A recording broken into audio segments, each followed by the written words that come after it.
Well, hey, what's happening? Chris here from Tested Speed Shop. And look what we're working on today.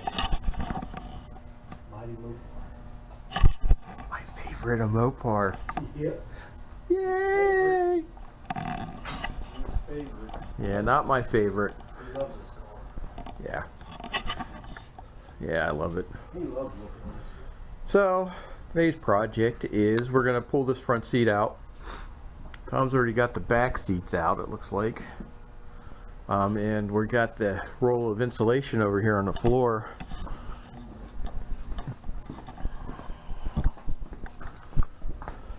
And we're going to be putting down this insulation here so we can, Tom won't sweat his ass off anymore. Because there's no insulation underneath this carpet, it's just all, it's just right down the floor. Yeah, I think there's some jute backing on Yeah, there's some areas, but not, like not the whole entire carpet. Yeah, see, it's your metal. See how pretty my floors is. So, got the interior out. We got some insulation mat laid down. Now, this isn't Dynamat, this is something different that Tom had got. Where'd you get this at? Pigeon Forge? Yeah, I got it from a place. One of the vendors at Pigeon Forge had a couple rolls of this insulation. I bought it. So right now he's just going to touch up some spots on the floor with some primer, just to put something over it.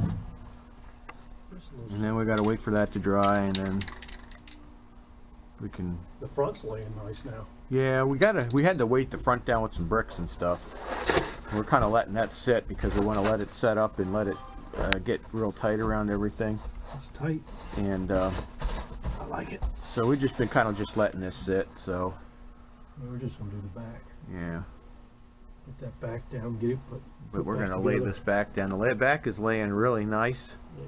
I mean, it's doing really good. It's laying nice and stuff. So let that paint dry, and then we'll lay that down on there. You gonna try and put that carpet in there? I thought I'd get the at back. least do the back carpet and get this whole back end. I don't see why we can't put that back together and then wait on the front a little more, Yeah.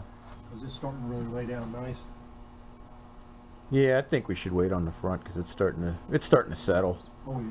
with that weight on there. And we got to cut out. We got some more cut out. Yeah, we got to cut out around the accelerator pedal Accelerator because that pedals bolts. underneath that brick somewhere right there. Yeah, it bolts to the damn Yeah, floor. bolts to the floor. We're not fighting with this stuff to try and get it down, so No. then we want to cut out where the seatbelt holes are and the seat holes. So we put this back together, it all goes back together real easy. I mean, you don't need insulation in every square inch of this thing. So. No, I should have done this when I put the floor in. I should have put this insulation down. It's a little hot in the summertime. Yeah. Yeah, after we get back, just wasn't enough on the carpet. No, you got to have that tar paper or sound deadener. Yeah, I was going to get that. I really wanted to get that Dynamat. but man, that's Yeah, that stuff's expensive. it's expensive, and I didn't know how much I didn't know how much we would need to cover what we want to cover. And I come across this guy with this stuff, and he said everybody's liked it, I figure I'd try a couple rolls of this and See how it just works. something to keep the heat off during the summer, and the noise, get the noise down a little bit. Yeah, from the exhaust. Noise and exhaust. Plus, we got a really beautiful day here in PA. I got the Firebird out. Yeah. Did you go riding yesterday? Yeah, I took it out last night. Chris, go with you? No, I didn't go out till later, Chris. We screwed around with them cell phones until like 9 o'clock. That's good. So, me and Marty went out, and Bill, Oh, cool. and Riley. What time they get? I went over to their place. Oh. Hell, we didn't go out till about 10. So, but it was fine because the roads were quiet. Which didn't bother me any, no traffic. So, I kicked the 4-barrel open. First time on this vacuum secondary. Oh my god. Big difference. Oh my god, it pulls hard. But it's very nice. But it's breaking up. You get up around 4,500, she starts to break up. Starts to misfire. So I'm gonna pop the hood here and take a look. Need more time? I don't know. Oh. Ours is very nice, dude. So, I'm gonna pop the hood up here and see what we got going on. So, while you're painting, I'll do that. So, let me get doing something here, and we'll get right back to you.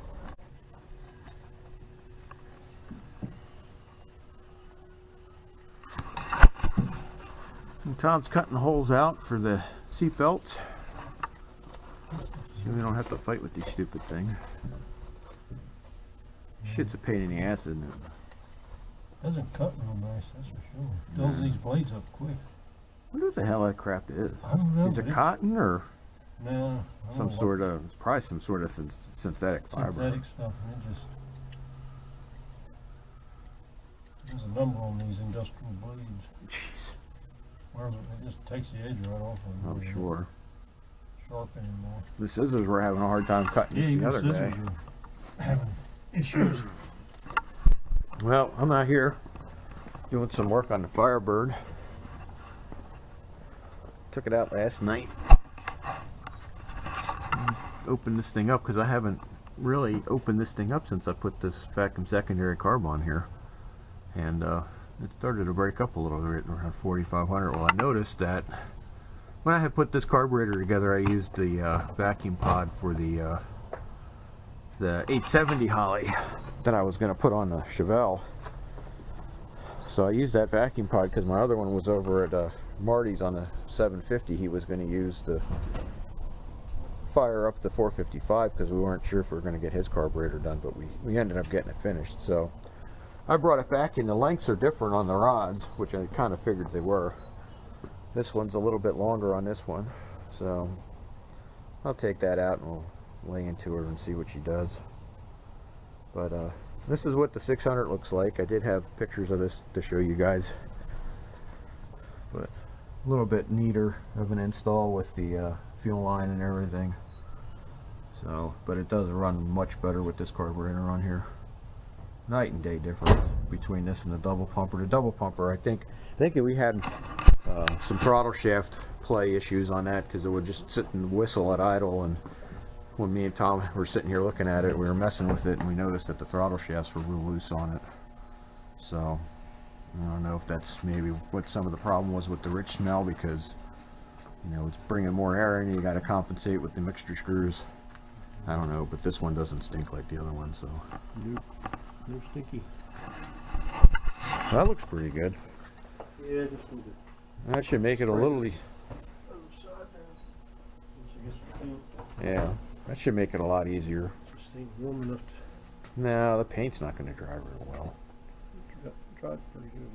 Oh, did it dry okay over there? What I had, the only couple spots I was able to do, I still got a little bit blue over there. And Yeah, my 100-year-old paint just died. yeah, yeah. Well, We got to buy some more paint.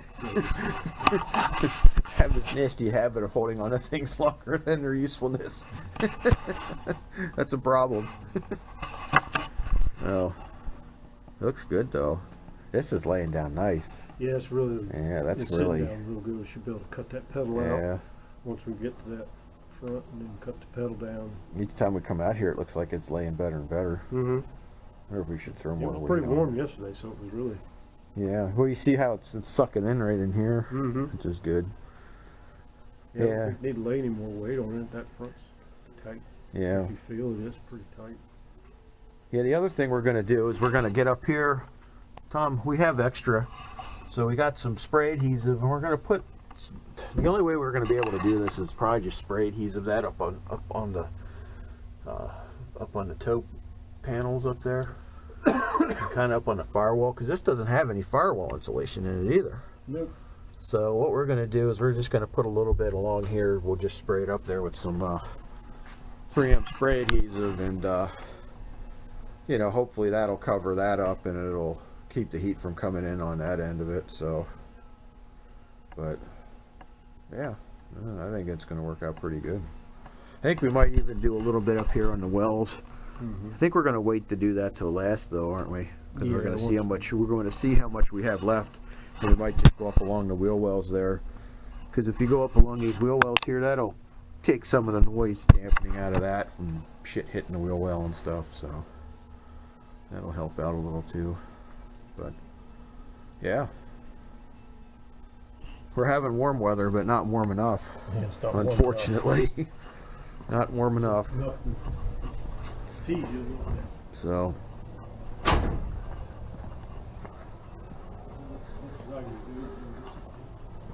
all right.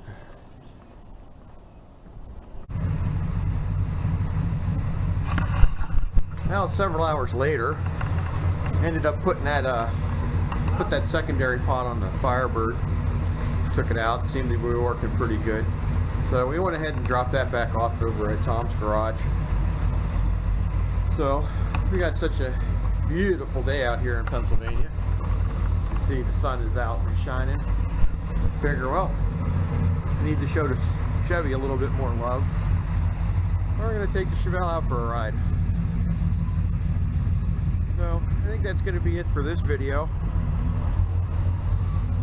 It's about what's going on so far here. We're just doing the interior and this, and when we start moving a little bit more forward on this, doing the trimming of the front and getting the carpet back in, we'll video that too. So Tom stopped over and the guy said that his transmission's next in line, so hopefully that'll be here soon so we can get the transmission back in this thing and get this thing squared away. So I'd like to have some shakedown time on this. You know, make sure it's going to work good. How about it? Yeah, we can get some run time. Yeah, that's for sure. Yeah, definitely. So right now we're going to go for a cruise. We're going to go ride the Chevy around, and we'll catch up with you all later.